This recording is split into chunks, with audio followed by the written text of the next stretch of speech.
Gracias por escuchar los podcasts de Radio Nacional. Acceda a todos los programas en rtv.es/a la carta.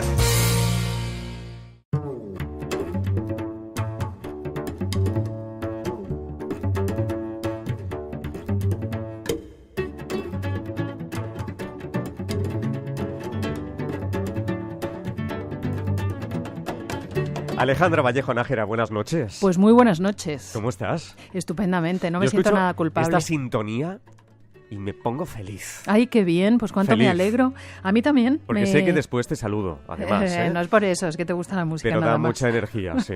sí. No, que sí, que Han también hecho es una por ti. adaptación este grupo fantástico y a mí también me gusta mucho, estoy de acuerdo contigo. Te he Bien. cortado y tú ya estabas enlazando con el asunto de hoy, claro. Yo decía que ¿Cómo no estás? me Dice, no me siento culpable. Claro, pero es que he pasado épocas de mi vida siendo, vamos a ver, la mayor culposa del mundo. ¿Qué Me dices? echaba la culpa de absolutamente todo. Parece ser que es algo que nos pasa a los mayores de las familias. Yo soy la hermana mayor de mis entonces hermanos. todavía no me pasa. Sí, claro, tú que eres nada, todavía no te ha tocado, pero sí pasé soy una... preadolescente.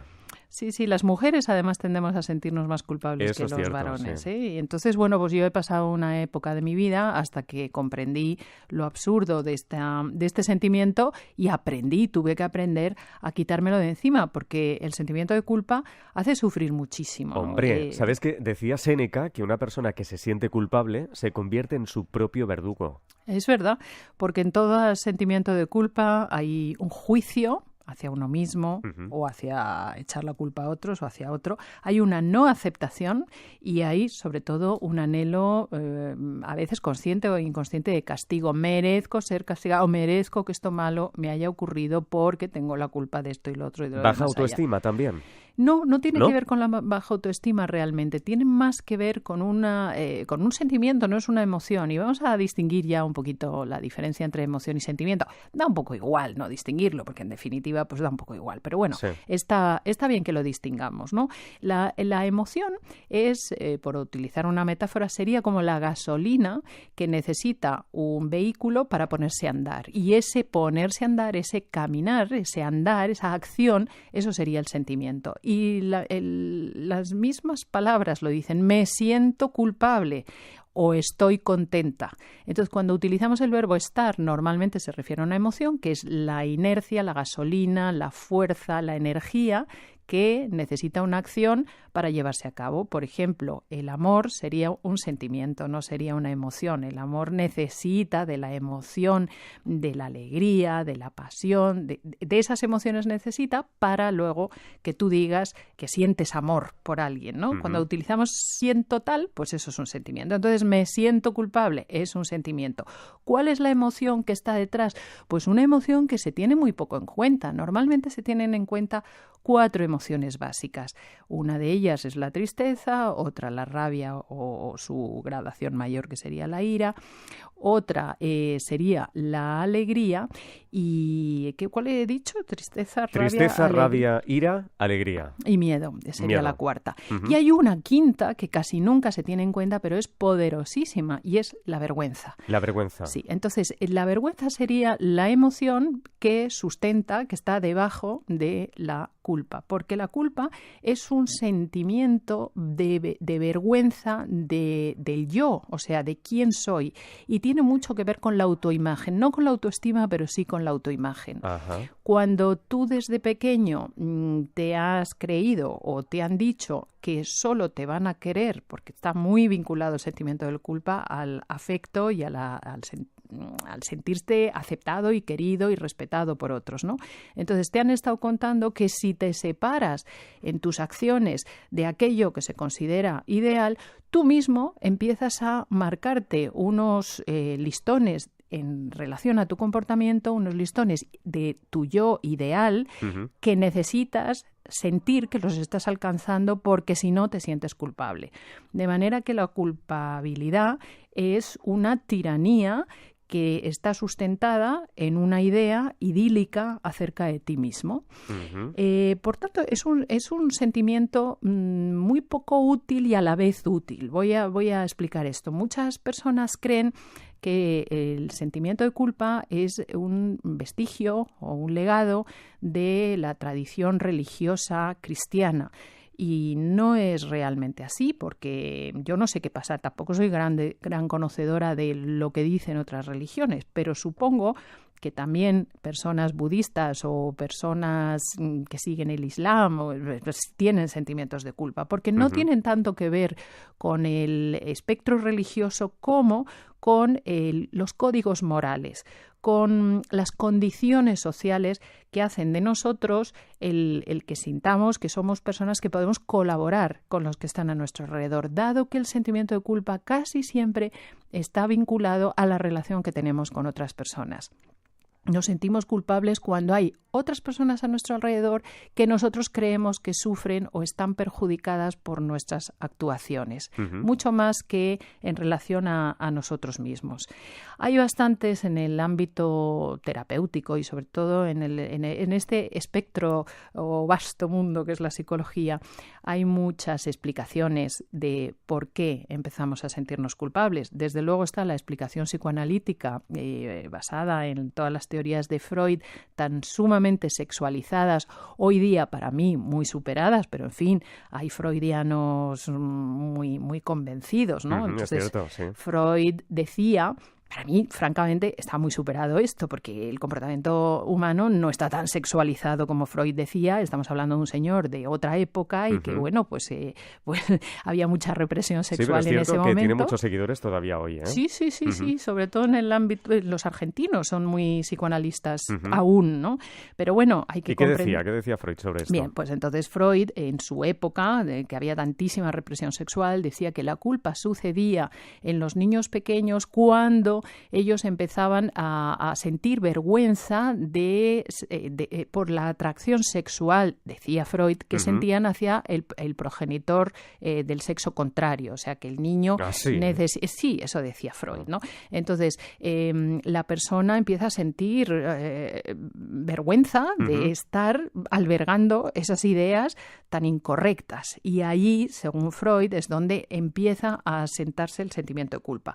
Un seguidor o un discípulo de Freud, que a mí me gusta mucho más, que es Erikson, por ejemplo, Erik Erikson, dice algo que me parece más coherente, y es que entre los 3 y aproximadamente 7 u 8 años, la impulsividad del niño, esa impulsividad instintiva, le hace sentir que está cometiendo bastantes imprudencias, y estas imprudencias le llevan a sentir, pues no sé, el que sus padres le regañen, el que los amigos le marginen, y este sentirse apartado por no haber controlado suficientemente su impulsividad hace que el niño utilice la culpa como medio de autogestión, de autocontrol. Me parece una explicación un poquito más... Esa sería la utilidad también, ¿no?, de la culpa. Claro. Es como un freno a tu impulsividad que tú vas aprendiendo a utilizar en función de las frases que te dicen las personas que tú querrías que estuvieran cerca de ti y que, sin embargo, se alejan porque te has pasado, sinceramente, en un determinado momento, ¿no? Entonces, bueno, pues ahí es donde, según Erik Erikson y todos los de su corriente, es donde empieza a gestionarse o a gestarse el sentimiento de culpa en una edad muy temprana. ¿Qué sucede? Que esto es negativo cuando adquirimos la edad adulta y esa inhibición se vuelve dramática. O sea, nos empezamos a sentir culpables no solamente por lo que por ese autoimagen exageradísima, sino que ya cada vez que nos alejamos mínimamente de esa imagen, de ese listón que nos hemos puesto, pues entonces nos sentimos fatal y no nos lo podemos quitar de la cabeza. Hay una línea fina entre la culpa y el resentimiento.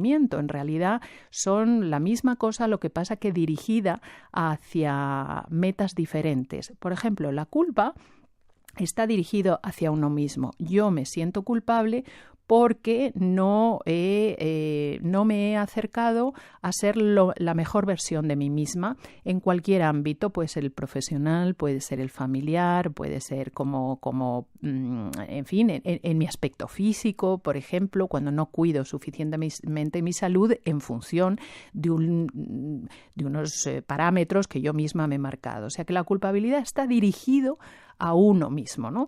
Y el resentimiento está dirigido a las personas de fuera. Por ejemplo, yo resiento de alguien que no se ha aproximado a los valores que yo misma he establecido como idóneos en alguien, pues en el ámbito profesional o en el ámbito de la amistad o en el ámbito familiar. Para mí, en mi imaginación, un buen hijo responde a tales y a tales y a tales características, y cuando el hijo no se acerca a eso, entonces resiento de ese hijo, siento resentimiento por esa persona, ¿no? Puedes estar o no equivocado, ¿no? Entonces, la culpa nos limita mucho en nuestro comportamiento. Por ejemplo, si yo ya no siento amor por mi pareja, pero me siento culpable si la dejo, siento que la estoy abandonando si la dejo, entonces fíjate que a lo mejor soporto una relación en la que ya no hay amor solo para no sentirme culpable, que no tiene ningún sentido. O si, por ejemplo, me quiero ir de vacaciones, pero he asumido la responsabilidad del cuidado de mis padres, quizá ya mayores, me siento culpable si albergo la idea de irme de vacaciones. Claro. Entonces, en lugar de ese sentimiento de culpa, además hace que no gestione bien las posibles soluciones, sino que me aguanto en una situación, encima estoy resentida, estoy fastidiada y nadie sale ganando, porque probablemente a mis padres, si me he tenido que aguantar pues, el irme de viaje, el irme de vacaciones, y no he tenido la capacidad de buscar una alternativa a que, no sé, algún otro familiar o alguna persona les cuide durante mi ausencia, ¿cómo voy a cuidar a mis padres? Pues probablemente refunfuñando y no demasiado bien, y en algún momento les recriminaré que por su culpa yo me he tenido que quedar sin vacaciones. No digamos esto en la vida de pareja. Con lo cual, vengo a decir con esto que es importante distinguir el sentimiento de culpa de la responsabilidad. Porque si no tuviéramos sentimiento de culpa alguno, pues oye, esto sería jauja y haríamos mucho daño a los que están a nuestro alrededor. O sea que un poquito en dosis pequeñas es bueno. ¿no? En dosis pequeñas, pero yo más que culpa lo llamaría sentido de la responsabilidad. Si yo he asumido un compromiso con mis padres para cuidarles, tengo que ser fiel a ese compromiso, porque ¿no? Efectivamente, porque normalmente los compromisos se contraen libre y voluntariamente. Si yo no cumplo con ese compromiso contraído libre y voluntariamente, porque me hace sentir mejor persona o por lo que sea, pues entonces, pues es normal que sienta una responsabilidad que me invite a una reparación posterior. La responsabilidad es mucho más constructiva que la culpabilidad, porque la culpabilidad te quedas sintiéndote hecho polvo, sintiéndote fatal o echando la culpa a otros de hacerte sentir fatal, pero no hay una inercia reparadora, no hay una solución posterior. Así que es mucho mejor pensar en responsabilidad que en culpabilidad. Sin embargo, es fácil que nos sintamos culpables, y cuando has entrado en esa espiral de culpabilidad, es frecuente que además tendamos a dramatizarla o a extrapolarla a otro tipo de actuaciones tuyas. ¿Cómo te sientes culpable? Yo qué sé, porque has regañado a tu hijo más alto de lo que debías, pues entonces eso ya te hace pensar que es que tú eres un desastre en casi todo lo que haces, ¿no? Vamos a ver las causas de culpabilidad, porque hay varias. Primero, la más frecuente, desde luego, es sentirte culpable por algo que has hecho, o sea, algo que tú sabes que es incorrecto, que no está bien hecho y que, mira, has metido el cazo.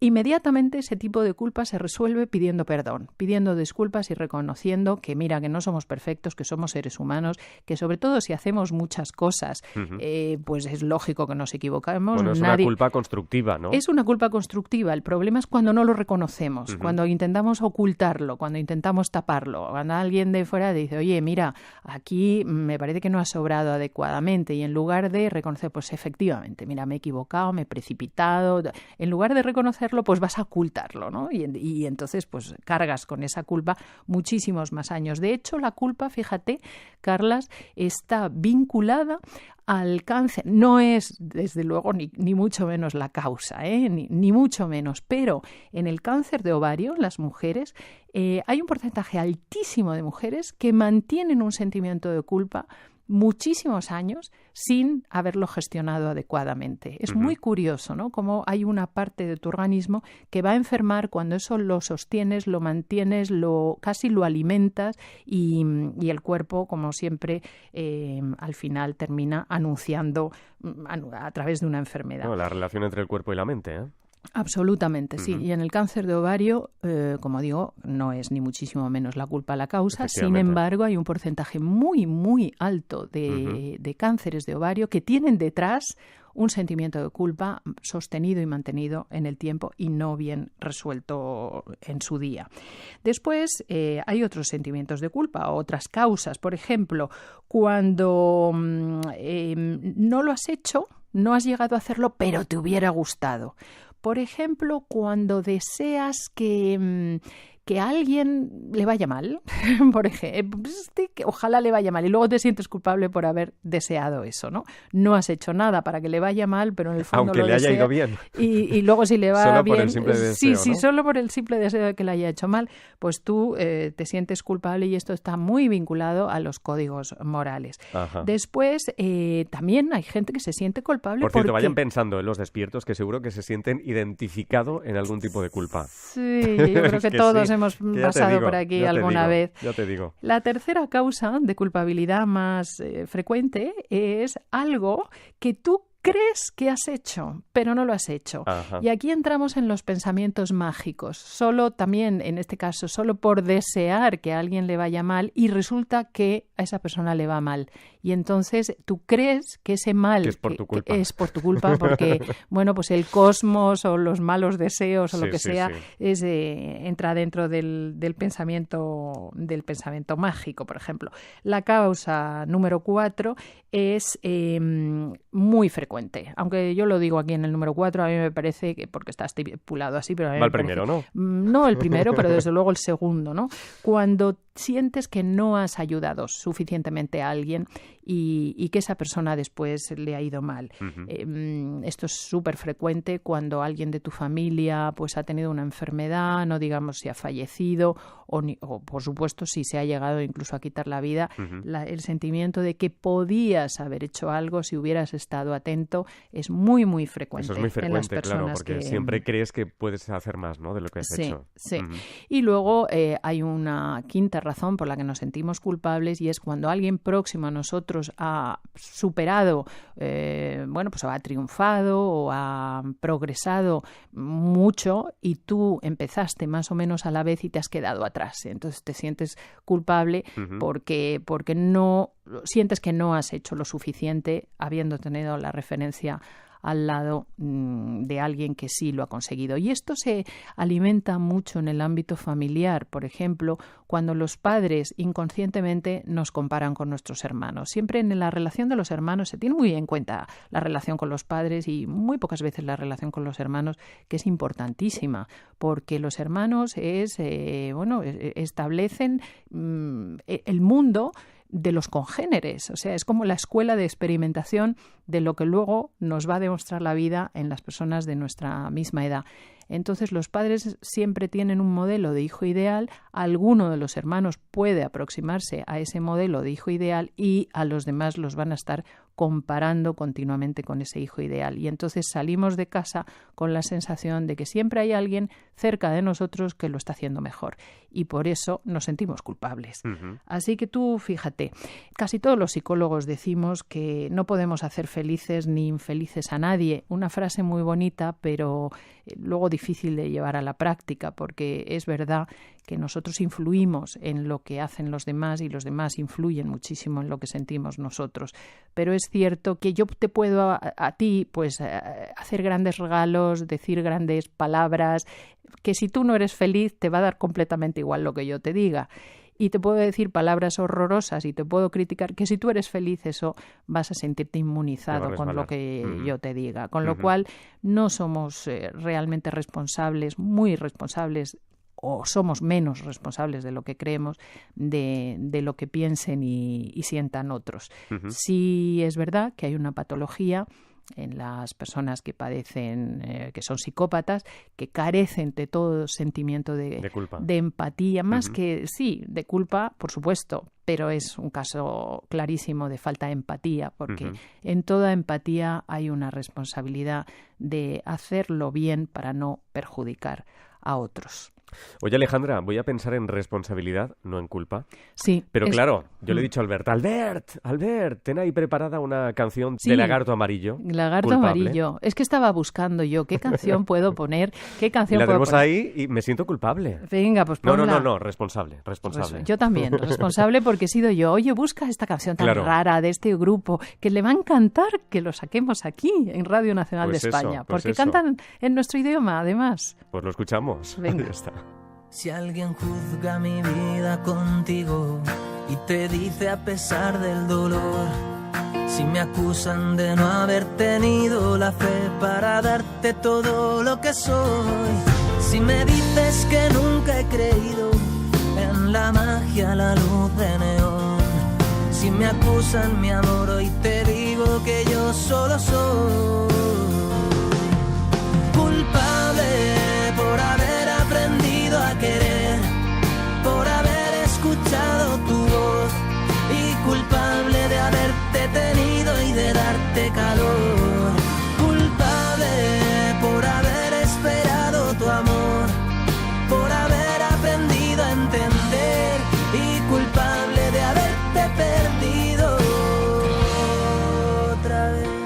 Pues nada, hay que decirle a este chico que no se tiene que sentir culpable por eso. No, pero sí responsable. Responsable sí. No, es muy ¿ves? bonito, es muy romántico y yo creo que a todas las chicas les gustaría que en algún momento su chico les dijera, me siento culpable Y de a haberte chicos querido también. tanto. Y a chicos también. ¿Ah, sí? Bueno, Hombre, claro. Yo como soy chica barro para casa, ¿qué quieres Eso. que te diga? En fin. Bueno, Alejandra Vallejo Nájera, hasta la semana que viene. ya mismo. Un beso. Adiós. Adiós.